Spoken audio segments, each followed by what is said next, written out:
thank you so much, man, for doing this. I really, really appreciate it. This is awesome. Thanks, man. I appreciate you asking me, man. Yeah. So this podcast is all about you and your journey in music and how you got to where you are now.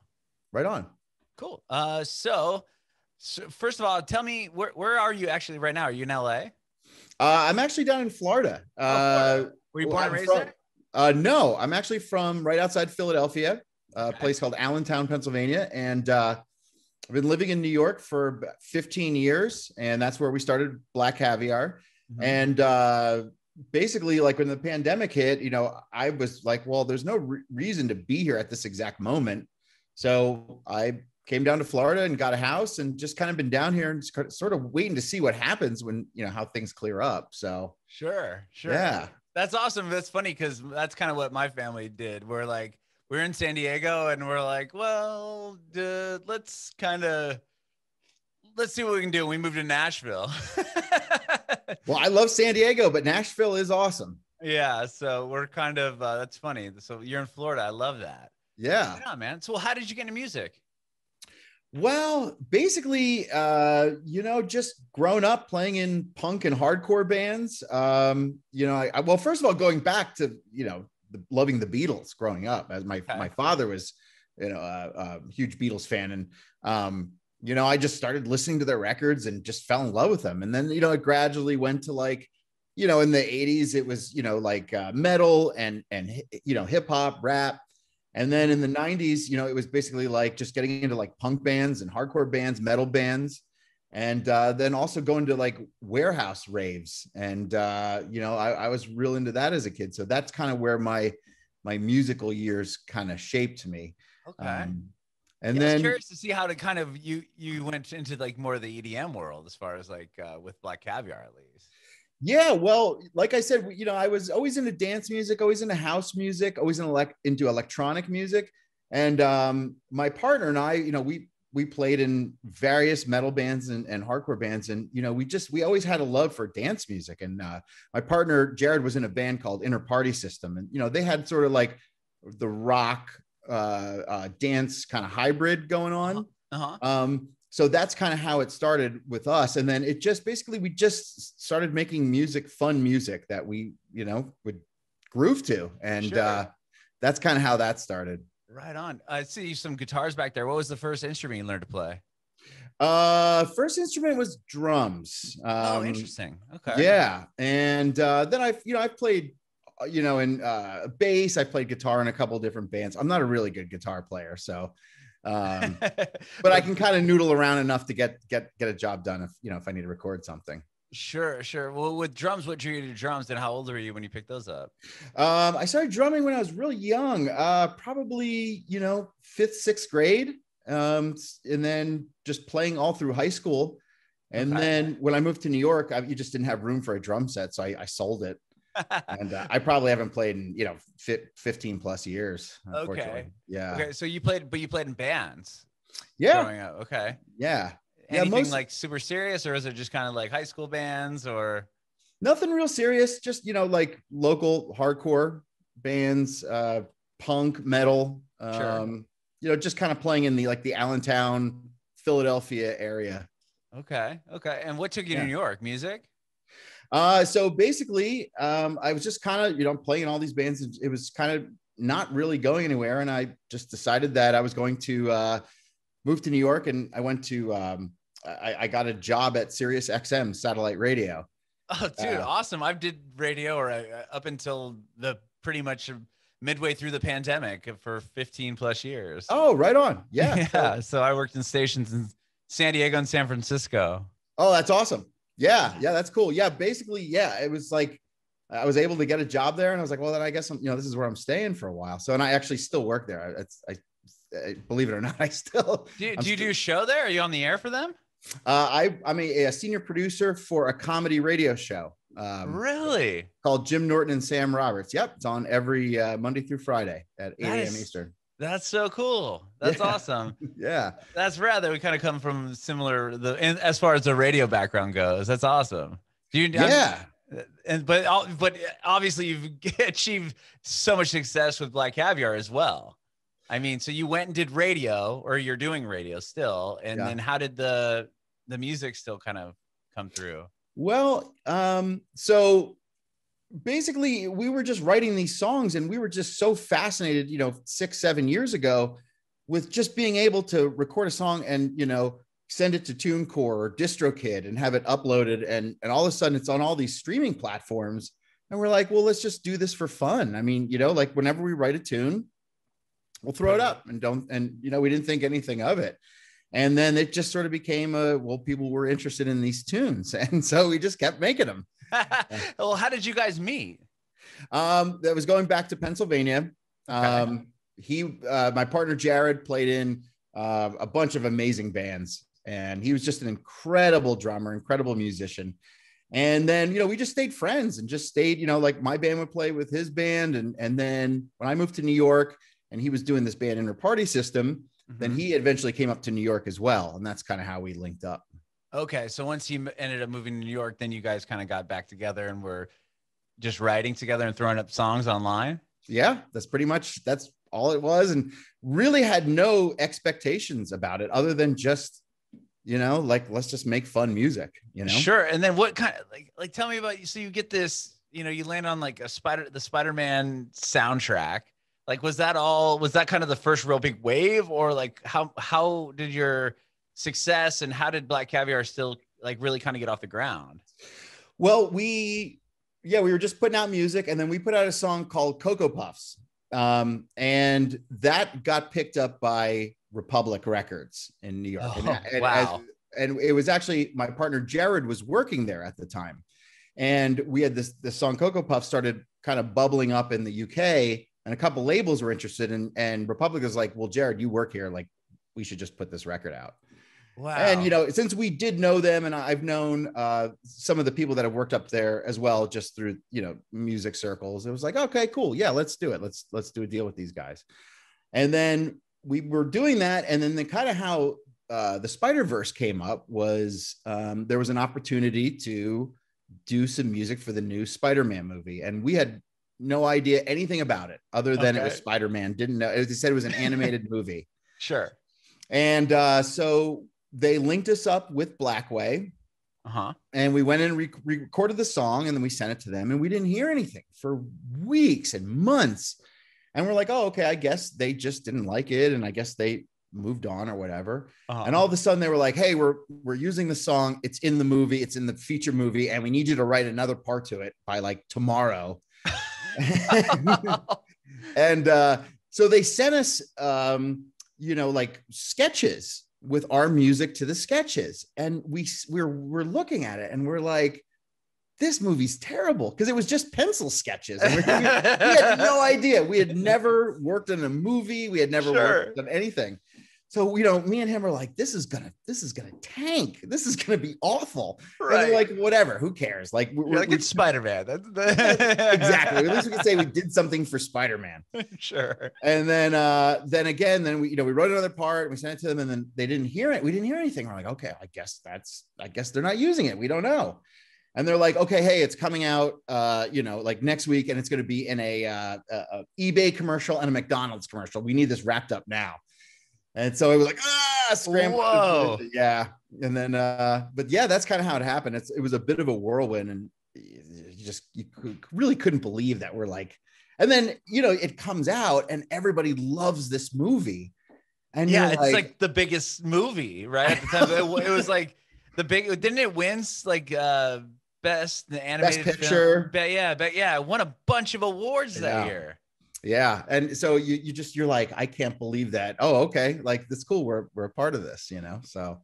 Oh my gosh. And then you won a Grammy or was it Grammy? The record was nominated, right? Nominated, yep. But still, I mean, tell me about that. Like, from a movie, from a sketch, or from a song that you really didn't know was going to do anything, to seeing this sketch, thinking the movie's going to tank, to having it be one of the biggest films of the year.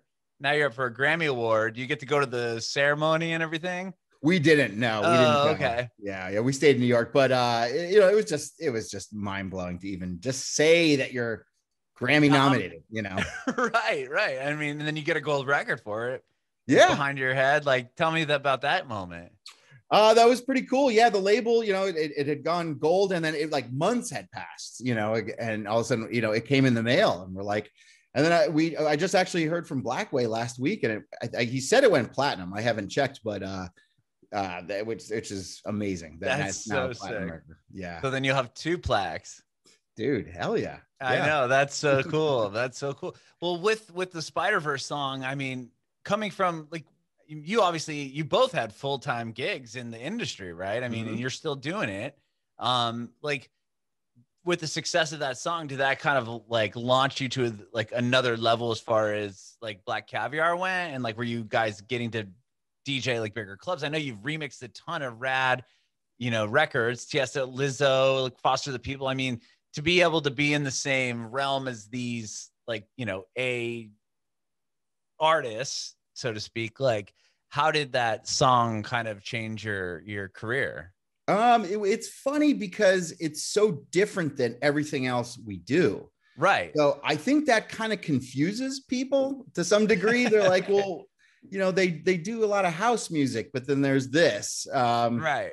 You know, and it's definitely helped, and it helps kind of have people take you a little more seriously, especially in the sync world.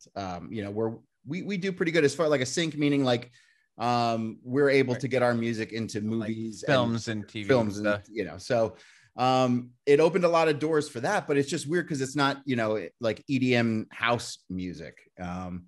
So, you know, but it was something that we were excited to do, and so glad we did it. And it definitely has, you know, it kind of gives you like, it's a nice notch in your belt. You know what I mean? Sure. Do artists are, like when it comes to like a remix or working with certain artists, do they approach you, or like, how does that like work? I mean, I'm not really too familiar with that world.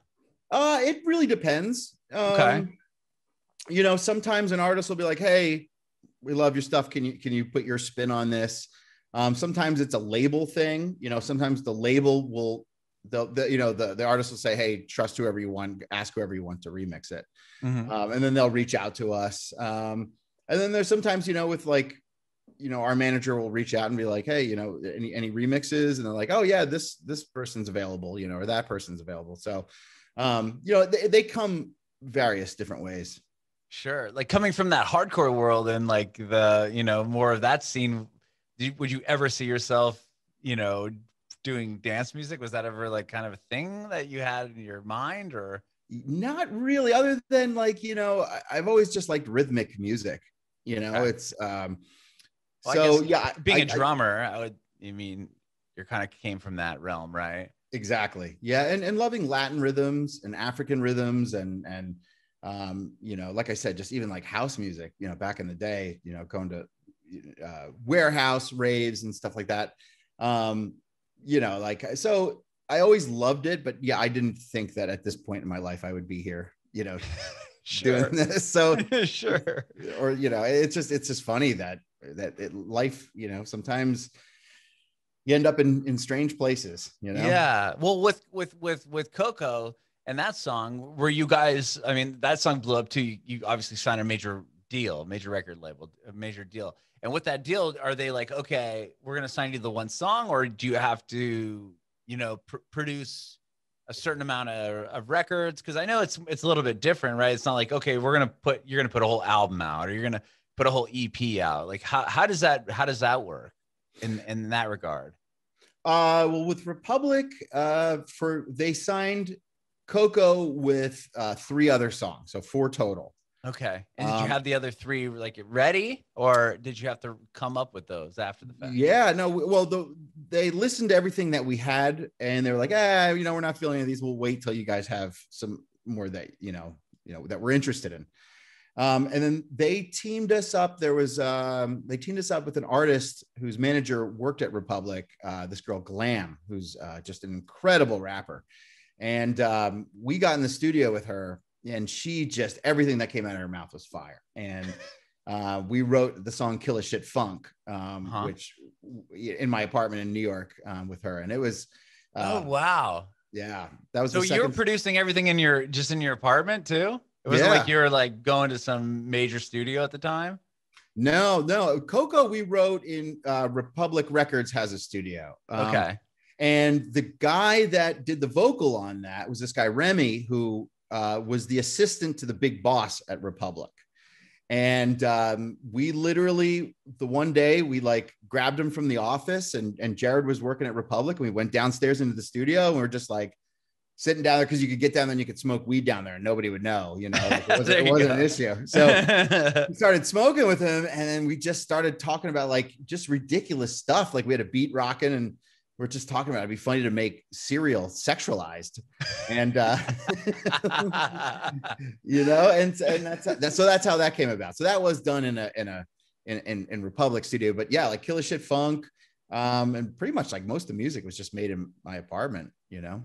Wow. And you like G.L.A.M, for example, did you just, you had the music and she just came in and did her piece, or do you guys write out everything and then she kind of just rapped over it or sang over it? I think with her, it was, we basically like, sometimes we either start with an idea, like we'll have a song going and be like, hey, you know, we were thinking about this for you. With her, I think it was literally like, we just got in a room and we just started playing music and she really, you know, really liked some like Timbaland stuff that we were playing. And, you know, we just love Timbaland. He's one of our favorite producers. And I think it was kind of like, let's get like a Timbaland beat kind of rocking. And then it was funny because like, you know, we've never met this girl, but she just came over to my apartment. So we sit there, we like, you know, whatever, smoked a blunt and just chilling. And she's just like, she's just on her phone. And we're like, we're kind of like, we're working on the beat and stuff. Like we're kind of looking at her like time's going by like 30 minutes, 40 minutes. Yeah. And we're like, is this girl like just texting people? Is she's like on Instagram or something? Yeah. She like, what is she doing? And all of a sudden she's like, all right, I'm ready. And then we get up to the mic and we're like, okay, go ahead. We just started recording. And like what came out of her mouth is Killa Shit Funk, you know? Oh my gosh. And okay. It was just like, we like looked at each other like, holy shit, like, this girl's insane. And so yeah, that's how that one came about. That was amazing. Wow. And you have her on your most recent release as well, right? Yeah. Been That Ill. Been That Ill. Okay, we'll talk to that one. I want to get back real quick though. So the Republic signs you to, you said a few, four songs. 4 songs. Okay. Yep. So 4 songs. So you have the one, and then they're go, okay, well, you know, you got to come. They listened to all the stuff you had, and you said that they passed like, on it. Yeah, passed. Okay, figure it out. Was that like, what was that like? Or were you like, okay, now how are we gonna be able to you know, they've went through our whole catalog and they passed on it, and they only like the one song. Like, was that a moment for you guys where you're like, how are we gonna be able to perform, or did you just didn't even think about it and we're like, oh, we'll just keep moving forward? Like, was there doubt there? Yeah, because Cocoa Puffs did well, I should say. Like there was a definite reaction to that song. Sure. And it was like, so they and we thought to ourselves like, well, they're gonna just pick a couple of our other songs and then we're gonna like, we're good, like we're right out of this contract. Right. And this was a quick, easy cash in. And they passed on everything, and you're like, oh no, like we got to write something that's equivalent to that. And so yeah, that's when it was like, okay, like let's think about this. Who could we work with? How do we start, like, you know, and just kind of seeing what they wanted, and you know, it was like kind of like hip hop-ish, you know, but it still had like a dance vibe. And that's kind of, we went a little bit more hip hop with that one, but yeah, that's kind of how that one. You just kind of had to like go back to the drawing board and kind of just try to figure out who you could collaborate with, who could, you guys could create the best song with. Exactly. Yeah. Okay. With that, were you at this time, were you guys DJing together like clubs at all, or like as far as live performances went, or was it just mainly like a apartment fun kind of putting music together thing?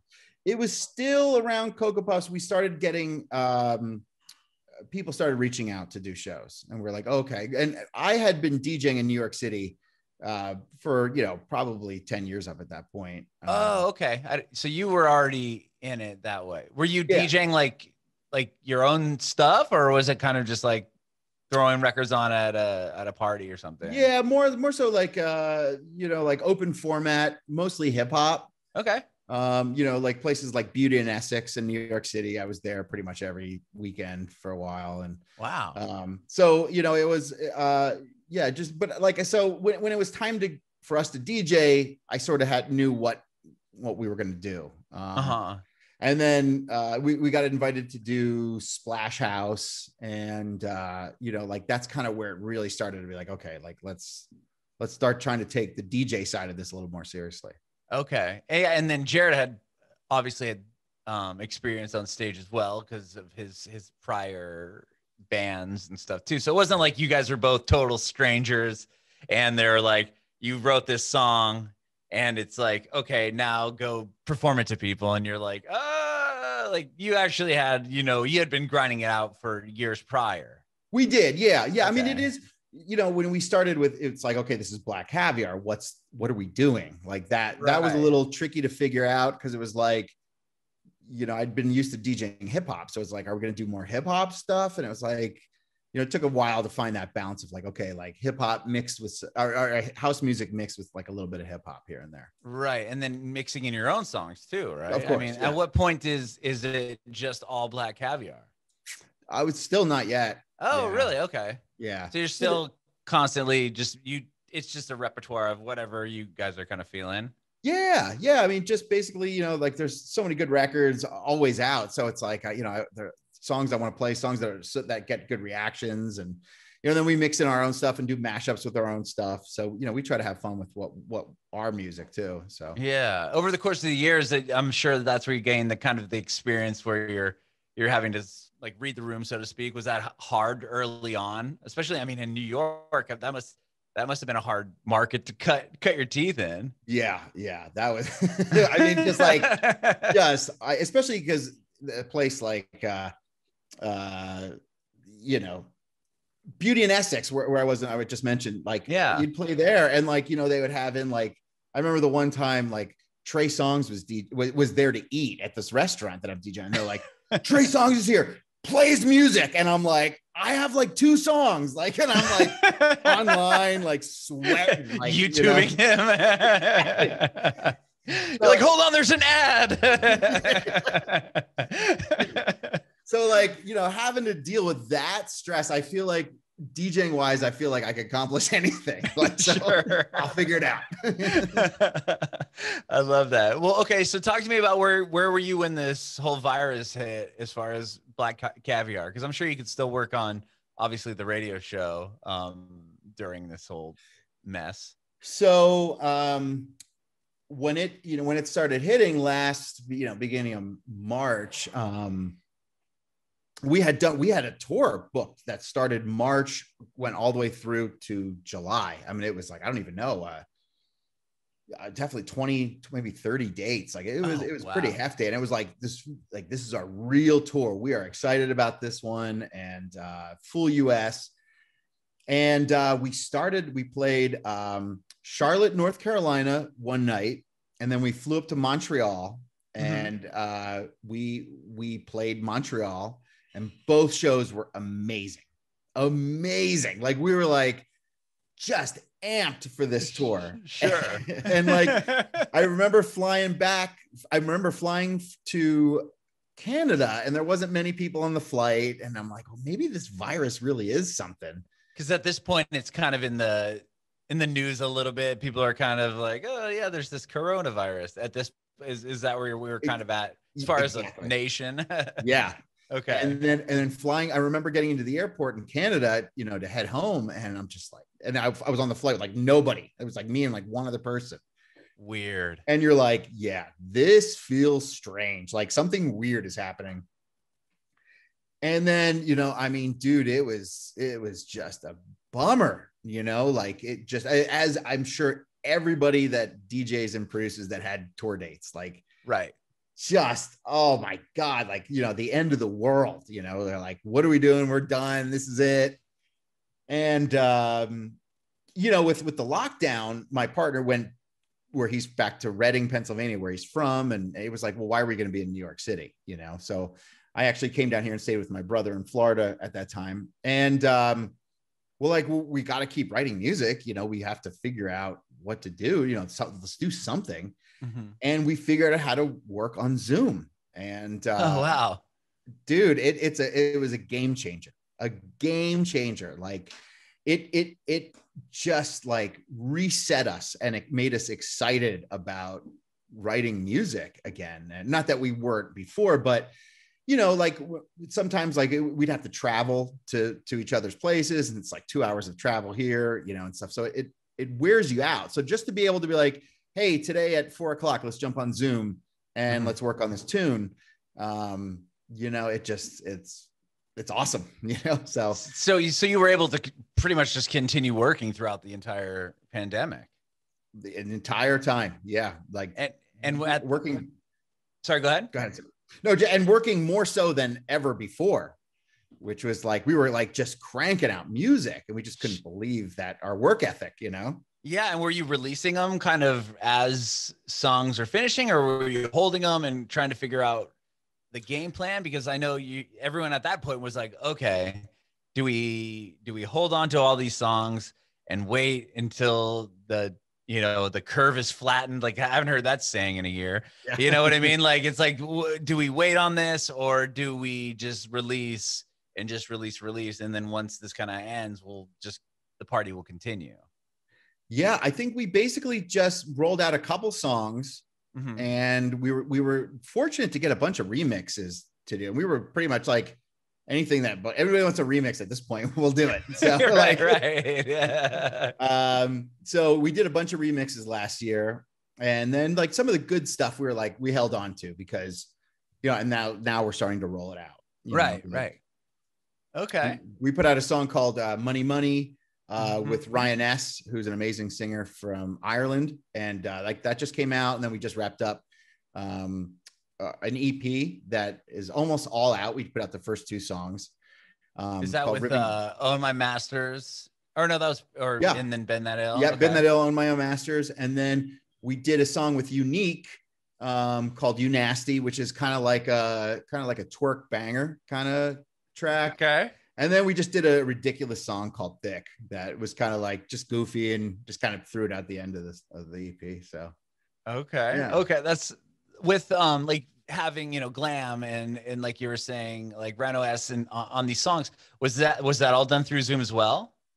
That was all just basically done. Like we get a beat rocking and send it over. The track Money Money, that we sent Ryan a bunch of just a couple of our tracks, and like the last track was just like literally like a beat and a chopped up bass line, and he did that vocal over top of it, and we were like, whoa, this is like on some other shit. I mean, that guy is just, he's incredible.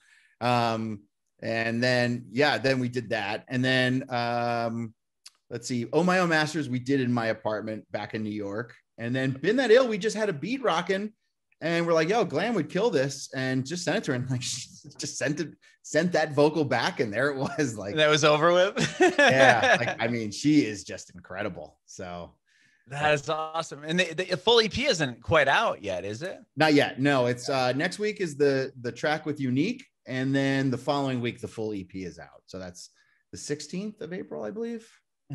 Yeah. And with the release of the EP, are you guys gonna do anything? Have you done any like those virtual kind of like dance party, like Zoom session things, or like Instagram live sessions? Or no, you know, we should. I'm just so terrible with it. I mean, when people were live streaming last year, you know, we didn't do that just because we were in different places, and it was, you know, just kind of hard to organize. And we kind of were just very focused on you know, writing music. So yeah, the virtual things kind of are a little weird, but no real celebration other than we just can't wait to get out and start playing some more shows. Yeah, I mean, it got really oversaturated there really quickly with the live streams. Yeah. I remember and some guys did it really well, and some guys didn't do it really well, you know, and sometimes they were painful to watch, and I was like, I just don't want to do that. Like, right. And everyone trying to figure it out. And then it was like, are these all the two favorite things? One of my favorite things was that Ben Gibbard from Death Cab said he was going to do a live stream every day until the pandemic ends. And I'm sure that ended real quick. Oh yeah. Because there's no way that guy's been doing it for a year and a half now every day. Yeah. But the other one was Pup. You know that band Pup? Yeah. Did you see the live one they did? Okay. So they, you know, everyone was coming out with these live videos, but it was all pre-recorded, pre-edited, and then put together like as a live video, but none of it was live. You know, everyone, it looked like everyone was playing together in their own house, and they were like, this is why these videos are fake. And they all got together and they did like a live Zoom recording of one song, and it's just like this obscene like noise because everything's just going all out. You know, the latency is all messed up. Yeah. And it was just like the funniest thing because they just put it out and we're like, hey, look here, see, everything that you're seeing is all fake. I just thought that was like so hilarious. The fact that they just went about it and just called out pretty much everybody at that point. Yeah. Because for a while though, you were like, how are these guys doing this? You know, like Post Malone did that thing where they did like Nirvana covers with Travis Barker. Oh yeah. Mm-hmm. Yeah, and he did it in different places, and you're like, "There's no way that they did this all." You know, like, right. I don't know if there is the way to deal with the latency at this point, but I don't know. Maybe they fixed it, but I know in the very beginning when it hadn't quite been fixed. I mean, I don't know now. Yeah.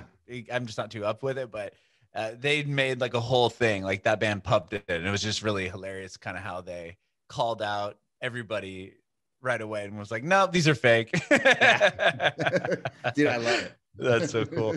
Well, man, dude, thank you so much for doing this. I really appreciate it. This is awesome. I do have one more question for you. I want to know if you have any advice for aspiring artists.